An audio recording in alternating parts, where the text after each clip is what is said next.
All right, so I'm sure you heard about this, and it's got a lot of folks frustrated. The administration, Biden administration, actually changing the game. So the White House is going to force home buyers with good credit to pay higher mortgage rates starting next month.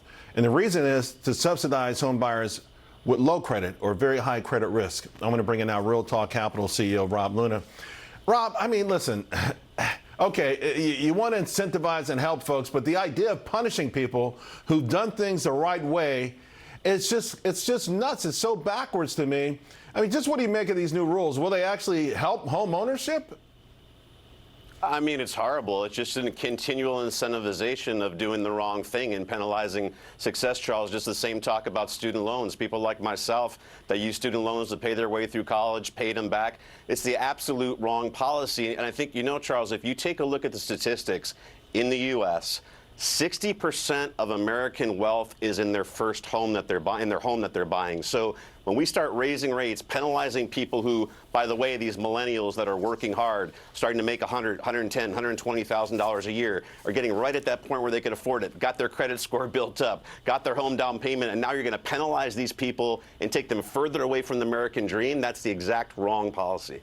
So I'm looking here at the Wall Street Journal. Home prices in March post biggest annual decline in 11 years. Yep. Sales fell in March for the 13th time in the previous 14 months. And by the way, $1 million plus homes down almost 30%. You know, I think for someone like you, this is good news, right? I mean, you want to buy low, whatever asset it is, stocks or homes. But you just mentioned millennials. I'm seeing disturbing news, evidence, signs that half the millennials, by the way, who are 40 years old on the top end, they own homes, but the other half have completely given up. For people in that camp, Rob, what are you telling them? First of all, should they go for it? Because people say it's cheaper to rent now than ever. And if they do go for it, how do they get it?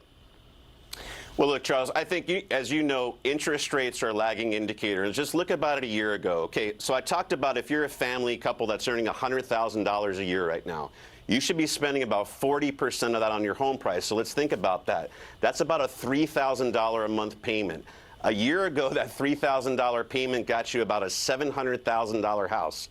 Today, it's $450,000. Now, we know prices have not come down 40%, though. So what does that mean? I do think sellers are going to have to get more realistic because we just can't afford to pay those prices. So here's what you need to do. You need to get yourself ready, get your credit score up, irrespective of what Biden's trying to do. Get that down payment ready because I do think that better prices are coming. I bought my first house, Charles, at 19 years of age. Without that, I don't know where I'd be today. What was your mortgage rate, though? Rob, how much did you pay My on mortgage rate was about 7%, actually, Charles. It was Really? about 7%, but it was a $56,000 house, so prices have come up a little bit since then. All right, let me switch real quick to the market because your Cracker Barrel pick is rocking. Congratulations on that. We talked about the Chotskys. What do you like now? I wrote down a couple of names that you like right now. Yeah, so a couple of names I like right now, I think technically they look really good too, is Fiverr and Upwork. Those are kind of gig economy types of stocks. I do believe we're kind of heading towards that recession.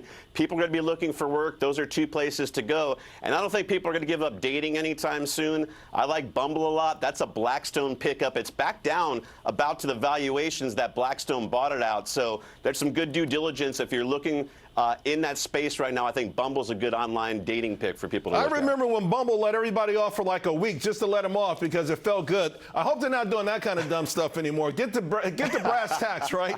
All right, Rob, great stuff. Really with the millennials, we don't want them to give up on the American dream. Thanks a lot, buddy. Appreciate it. Yeah, thanks, Charles.